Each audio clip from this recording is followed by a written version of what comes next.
Lisa Nandy is joining us now. Always a pleasure. Ms Nandy, thanks for joining us. Lots to get through. Let's start with the new regulator for football.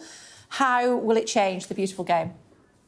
Well, it's been a long time coming, this, because as you'll know very well, Kay, following closely what's happening in your hometown, that there have been too many clubs who've had the same challenges of Wigan Athletic because of poor ownership, because of the lack of financial sustainability throughout the game.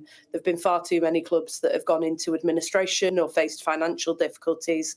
And what the independent football regulator does is incentivise football to come to agreement to help prevent that, strengthen the test for owners and directors to make sure that we have fit and proper people owning our football clubs, and put fans back at the centre of the game where they belong. How confident are you that England will not be banned from European competitions, as has been hinted by UEFA, if this does go ahead? I'm completely confident. I've obviously had many discussions with UEFA about the passage of this legislation, both when we were in opposition and in government. And I am completely confident that there is absolutely no problem that the independent football regulator poses to the ability of English football to lead the world, which it does. It's one of our greatest exports and brings joy to millions of people all over the world. We've looked at this extensively. We've taken a decision to improve the independence of the regulator. We took that decision in opposition, and we've stuck to it in government by removing one of the requirements that the last government had, that they should take into account and follow UK foreign and trade policy. We believe that this is a more match fit bill, if you'll pardon the pun, than the last government gifted us, and we believe that this has been long overdue for fans, and we're really looking forward to getting it on the statute book and making sure that football can thrive for many more decades to come. I'm sure you'll be aware that leaked WhatsApp messages suggest that Saudi Crown Prince Mohammed bin Salman personally controlled the takeover of Newcastle United. Would the regulator, the new regulator, be taking another look at that? So the regulator would have the power to look back at existing clubs who are already in ownership if there are significant concerns that the regulator has. New ownership will automatically apply to new applications for ownership, but there is a power to be able to look retrospectively at some clubs if there are significant concerns. What the bill does is fairly light touch. It sets out the sort of broad limbs of what the regulator will consider as part of those licensing conditions. So it's things like honesty, integrity, illicit finance, good management. It will require clubs to have business plans and publish those business plans, for example. But then it is for the regulator to set the precise conditions around that in consultation with the industry. So there would be a power to do that, but there would be certain conditions that would have to be met before the regulator would be able to intervene. One more thought on football before we move on to many other things to talk about. Do you think there should be a Team GB? The guys have told me that if it was a pooling of the talents, John McGinn, Scott McTominay, Brendan Johnson, Conor Bradley could all add quality to Team GB. Well, I love cheering England on, but when I'm not cheering when the other teams are playing, I love cheering them on as well. And look, this goes right back to the heart of the way that this bill has been constructed and this regulator has been constructed. It's not for government to tell football how to run itself.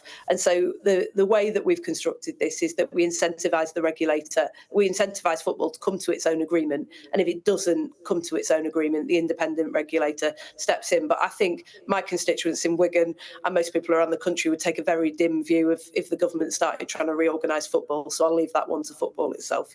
OK, but you do feel that you have the mandate to tell people they shouldn't vape anymore? Well, it's not that we're telling people that they're not allowed to vape, but we have been increasingly concerned, particularly about the number of children the number of children who have taken up vaping has tripled in the last 3 years, and also single-use vapes in particular are causing a lot of problems for the environment. You know, I walk through my local park, Mains Park, and the council does a very good job of dealing with it, but you see them discarded all over the place, and it's not pleasant at all for people to have to deal with. So for those reasons, we've taken the decision to ban single-use vapes from next year. I think that's been broadly welcomed by a lot of people, and we hope that it will help to break this cycle where children are getting into the habit of vaping at younger and younger ages.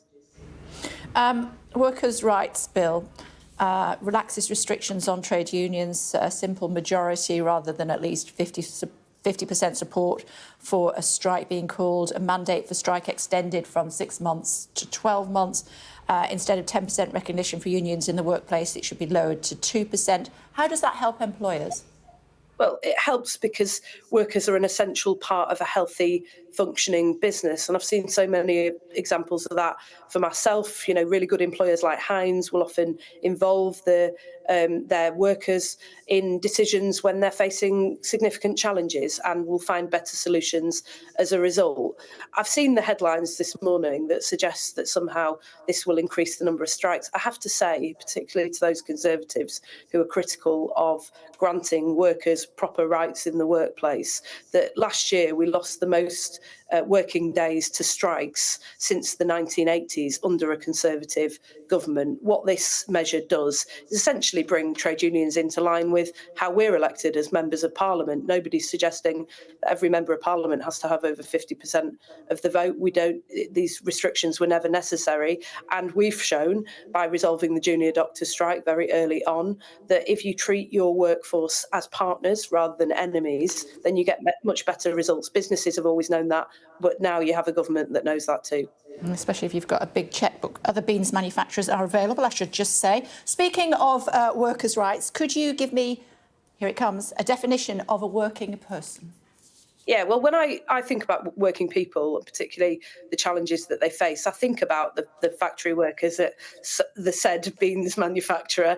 I think about people who are driving the buses in my constituency, working in public services, working in the private sector as delivery drivers and in call centres. Life has got a lot harder for them over the last decade and a half. A lot of them now, it's not just that finances are always on a knife edge and they're only one payday away from disaster, but it's that they lose the time to spend with their kids because they're doing shift work or taking on several jobs to supplement their income, and we want to make life easier for them. OK, and what about those people who earn a six-figure salary but can't do those things that you've talked about because they're too busy working to potentially support others? Well, we're really keen to see that people can have a good work-life balance. It's why we've taken a much more flexible approach to things like, we want to see both mums and dads being able to take up maternity and paternity provision. We want to make sure that we can give people the flexibility to care for elderly parents. We've always taken that approach in the Labour Party, and we think that isn't just good for people, for families, for society. It's also good for the economy. What we're seeking is a completely new relationship with the workforce of this country, where we no longer make life harder for them, we make life easier for them, and by doing so, we get the best out of people. Yeah, but just to clarify, somebody who earns a six-figure salary, are they a working person? Well, I mean, if they go to work, obviously they will be working. Needed to know. There we are. Talk to me about Trump. Talk to me about Trump, if you may. His team is accusing two of the Prime Minister's top aides of anti-American illegal foreign election interference. My goodness me, that's a mouthful. Does he have a point? No, I don't think he does. All of our political parties have always had relationships with our sister parties. That's never constrained us from being able to have good relationships where there's a different political party in power. The last Blair government worked very closely with the Bush administration, despite having a strong relationship with the Democrats, and the Cameron administration had a good relationship with the Republicans while working very closely with the Obama administration. So I don't think that that's the case at all. And if I could just say, when it comes to working people, what we are most focused on, and one of the reasons that I came into politics, is that there are too many people who are struggling right now. We've always said that those with the broadest shoulders should bear the greatest burden in order to help us fix the mess that the Conservatives left this country in. And next week at the budget, you'll see the Chancellor lay out measures for how we help those who are most struggling in order to make life easier for them. And full circle, back where we started, what will the regulator do about the issue of human rights? Will it be able to do anything to prevent countries or organisations with human rights issues around women's rights, LGBT rights, from owning a club? Well, the regulator is designed to tackle the lack of financial sustainability through the game. Lots of Premier League clubs holding significant amounts of debt, and lots of Championship clubs that just simply can't make ends meet on the current model. It's reliant on the fact that you want good owners to come in and put in significant sums of their own money in order to make it sustainable, which just isn't possible in many towns, villages and cities. So that's the main focus of the regulator, but they will be able to consider issues like illicit finance. They'll be able to have some flexibility over the fit and proper owners test, but it's designed around financial sustainability. That's the main consideration that they're looking at. Sun shining today in God's own country? I'm in Media City at the moment, actually. People think this is my wallpaper. I can promise you it isn't. But I'm sure the sun will be shining later back home in Wigan. It always is, Kay, as you well know. Okay, it's good to see you as always. Thank you. Cheers. See you. See ya.